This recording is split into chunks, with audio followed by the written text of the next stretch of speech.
Good day, dear panelists. We are the group number 5 from grade 12 STEM 2, and we're going to present our research entitled a Project Pedal, a Cycling Advocacy for Sustainable Environment and Health. Introduction. To introduce cycling, using a bicycle as means of transportation can help the nature from dying and improve people's health, especially during this time of health crisis where utilizing public transportation is dangerous.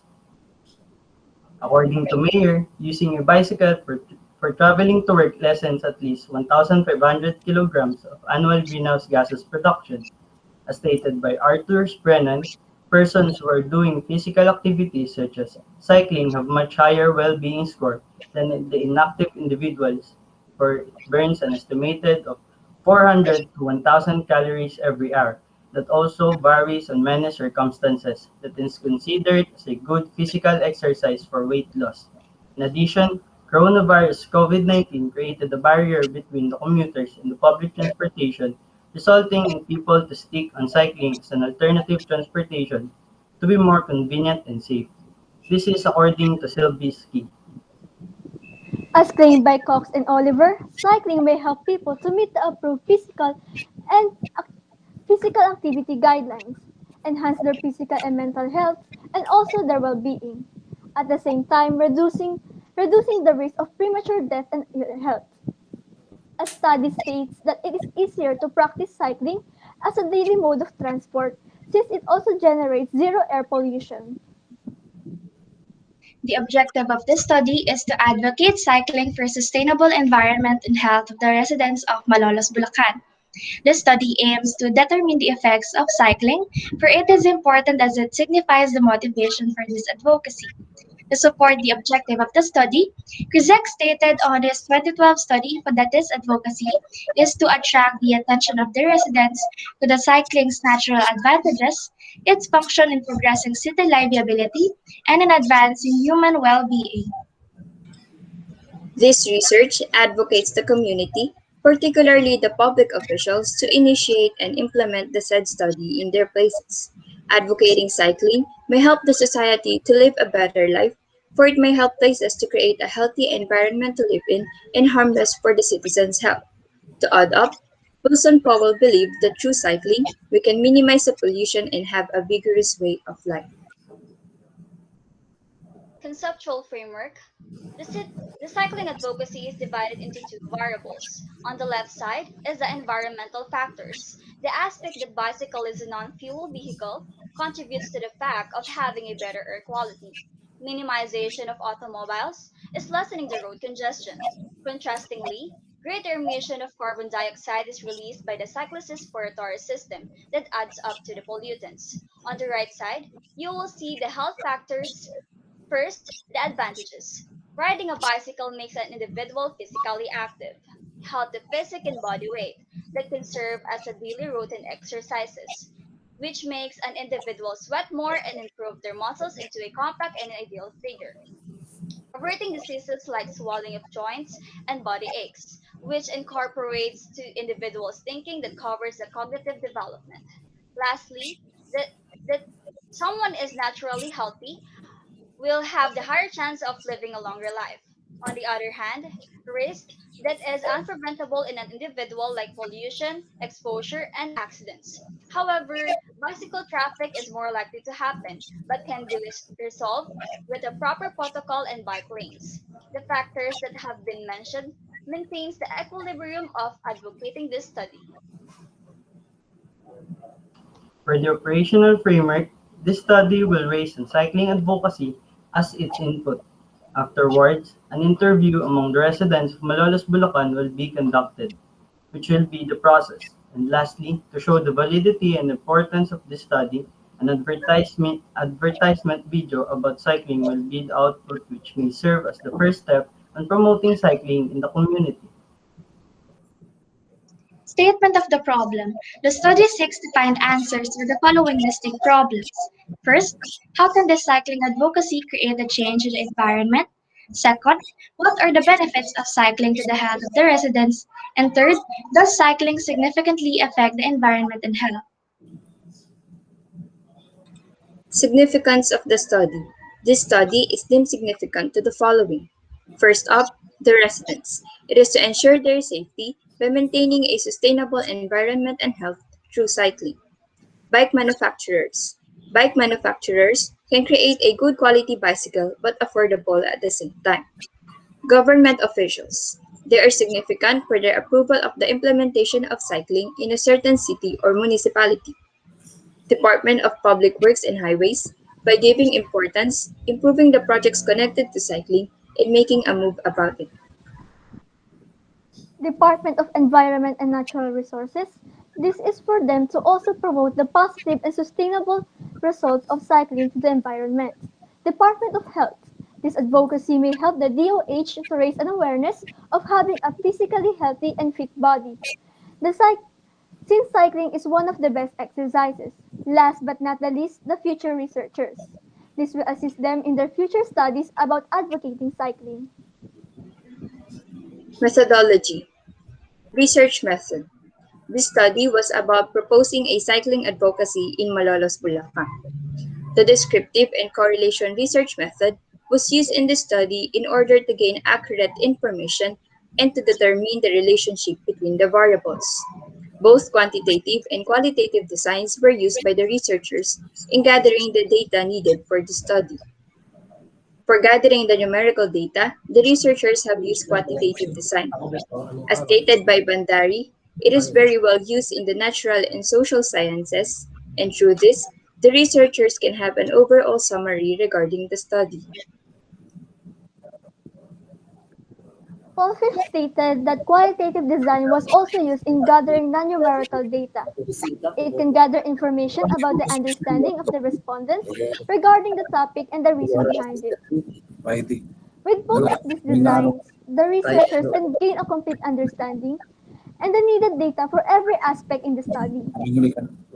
Surveys were administered for Malolos residents as they were interviewed using a structured type of the interview, composed of open-ended questions, which allows the respondents to answer on their own perspective and express their insights and opinions freely. Description of respondents. Using cluster random sampling, the total population of 252,074 residents of Malolos, Bulacan will be divided into groups, for it will be a large sum of respondents. The calculated population that will be broken down into 51 particular groups, which will represent the barangays of the stated municipality. To make it more uniform, the researchers will randomly select respondents in the assigned location to make it less biased. Conducting research advocacy in a place where there is a large number of residents, this technique is proposed to be used to diminish the total number and subgroup it more specifically. As what we have mentioned earlier, a random sampling of 5 participants from each barangay will be managed in completing a total number of 255 respondents. This table that is presented shows how the respondents of the study were grouped and divided. For the, for the instrumentation, a self-structured questionnaire was validated by the instructor of the research project, Ms. Maricar Dimla, and Google Forms was the platform used to administer the survey form. As you can see, this is the survey questionnaire, 4 being the highest and 1 being the lowest. While these are the interview questions for the qualitative design.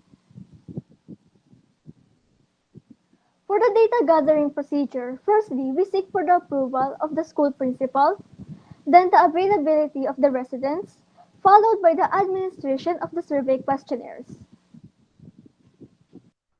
Statistical treatment of data.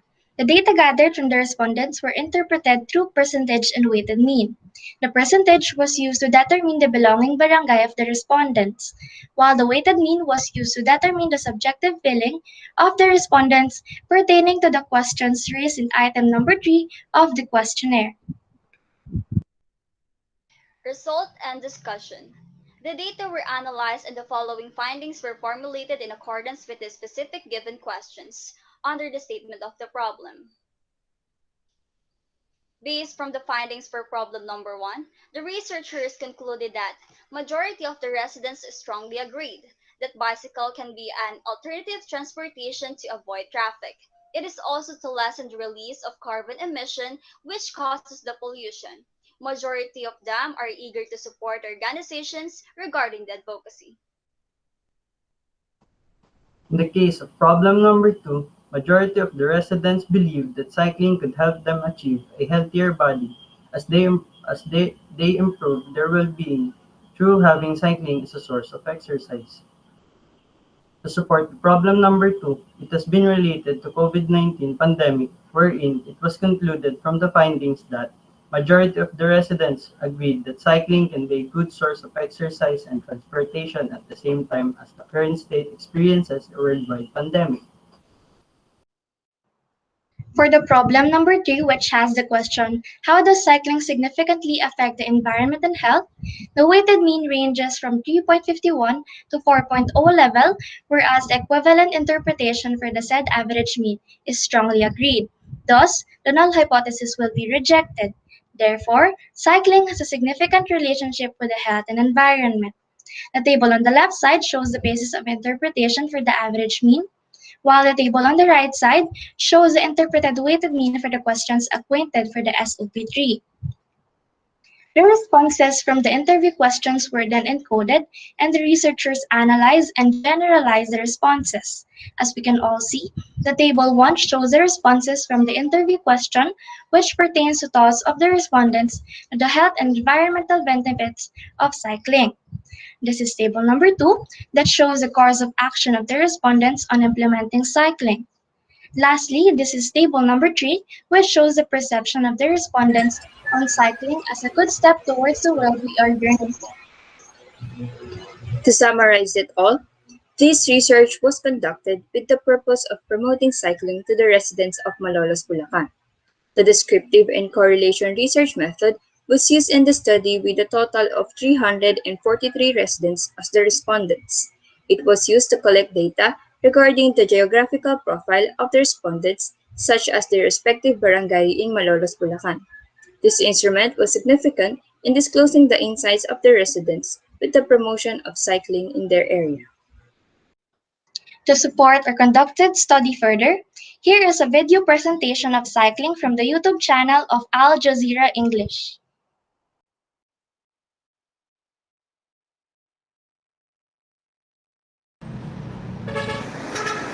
Gridlock has long been a way of life in one of the world's most congested cities. Most of the routes in Manila are packed with nearly every type of vehicle, and it is anything but friendly to bikers. But for Andrew O'Malley, who works as an emergency doctor in Manila, choosing to use his bicycle is an act of defiance. 4 years ago, he ditched his car and got a bicycle. He says it has made life easier. A 3 kilometer commute costs me 45 minutes. So when I started riding my bike, it was cut down to 15 minutes. Then I realized that I could save a lot more time and even sneak in some exercise along the way. So he invited us to cycle with him on his way to work. Route natin, bike lanes ng J. Vargas. If you have a problem, just go shout at me lang. But like for so many people here, biking in Manila requires attention and strong navigational skills. One of Andrew's wheels had a flat tire. An inconvenience, but he says he doesn't mind since he doesn't live too far away from work. Biking in Manila often means navigating through its busy streets, a journey often fraught with peril. But the transportation ban imposed by the government has forced many here to embrace cycling to get around. Commuters here spend an average of at least 16 days a year stuck in traffic. Advocates say the government has to change the way it sees urban planning. We have to be able to design infrastructure and design policies to make sure that the wave of bikers that's about to come, that bikers are safe. Because otherwise, if we have an increase in the bikers without the safety, then we can see definitely a big wave, a big increase of road crash deaths. Cyclists here tell us the lockdown has made biking a much more pleasant experience here for the past few months. But not for long. The government is easing its restrictions, and millions of Filipinos are going back to work. But public transport is still limited. That's why many advocates here believe more people will now be cycling. They say it's the perfect solution in a post pandemic new normal. Biking is good for the environment, physical fitness, and yes, even social distancing. Jamila Alindogan, Al Jazeera, Manila. To introduce ourselves once again, my name is Isha Feliz Reyes Cruz. I am Zaira de la Cruz. I am Beatriz Joyce Galang. And I am Alessandra Ivy Lazaro. And I'm Alain John Distributant, and we're the group number 5 from grade 12 STEM 2, presented the research entitled Project Pedal, Advocacy for Sustainable Environment and Health. That would be all. Thank you. Thank you po. Thank you po. Thank you po. All right, congratulations, group number two from, I know, group number five from STEM 2, because you have surpassed the presentation part. So now let's proceed to the defense through Q&A. All right, what I like or good about your research paper is that the objective is so clear. Okay, even though I am just a simple person, I can easily understand what is the topic all about or the study all about.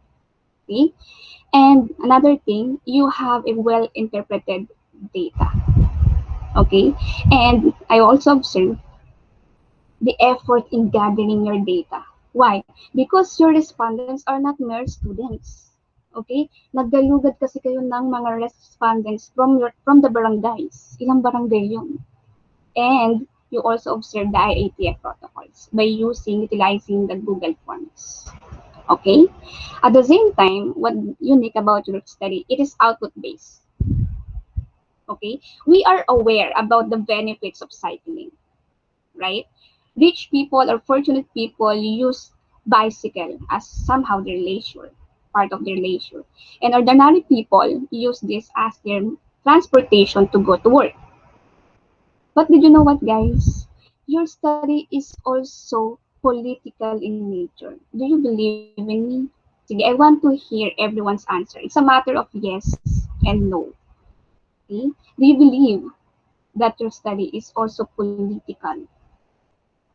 Yeah, I want to hear first Elaine's answer. It's a matter of yes or no. You don't have to explain it further. Technically, ma'am, yes. Yes, it doesn't only concerns the environment or the health of the people by using bicycle. Okay. How about Zaira? For me po, it's also a yes. All right. How about Bea? Yes din po. Okay. Lastly, Ivy. Ma'am, yes din po kasi pwede po siyang gamitin ng mga politicals para po parang magkaroon po ng good name sa mga Alright. residents po. All right. Next time, as much as possible, you need to answer in English. Okay, thank you.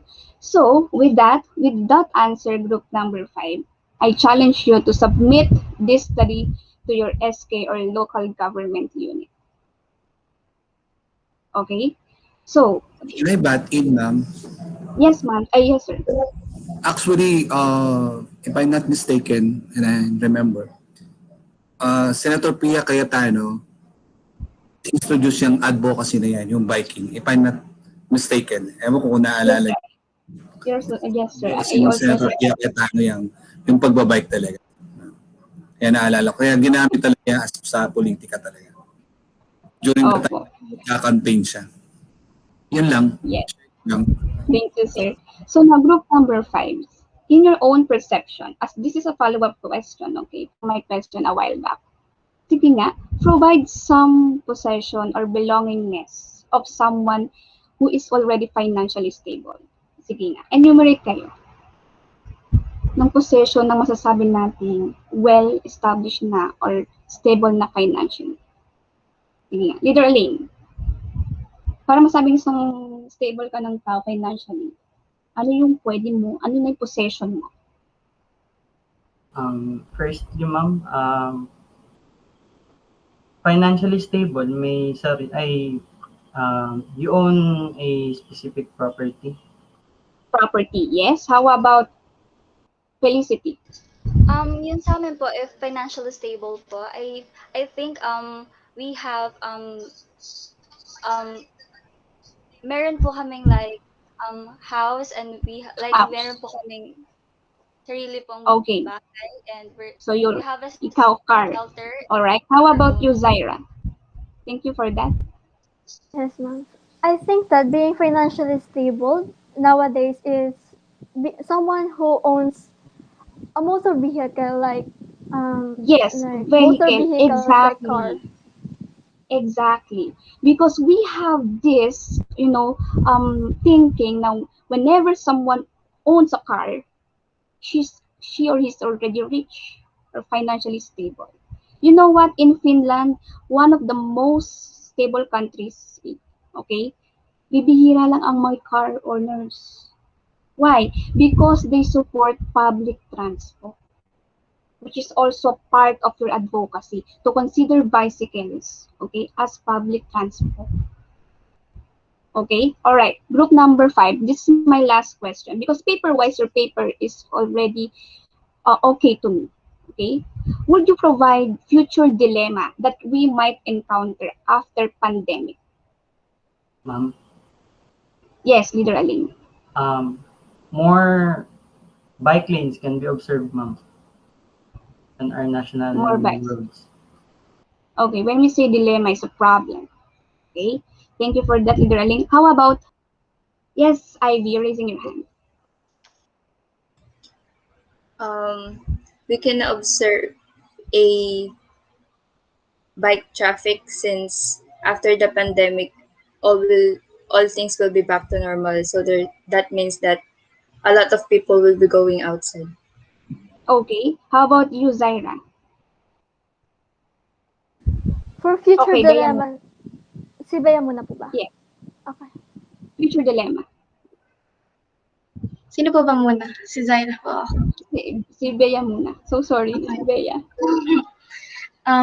For future dilemma po, I think po, yung possible after this pandemic na maging dilemma is pagbalik po ng mga tao sa public transport po na mga bus po, jeeps, and makakalimutan po nila na cycling is also an important thing na pwede rin pong maka-help sa environment, na maka-lessen po ng...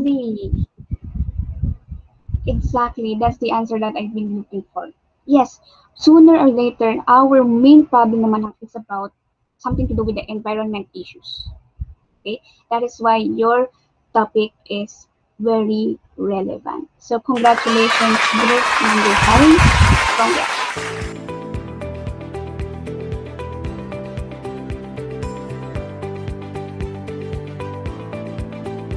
Don't forget to like, share, and subscribe because sharing is caring. Bye-bye!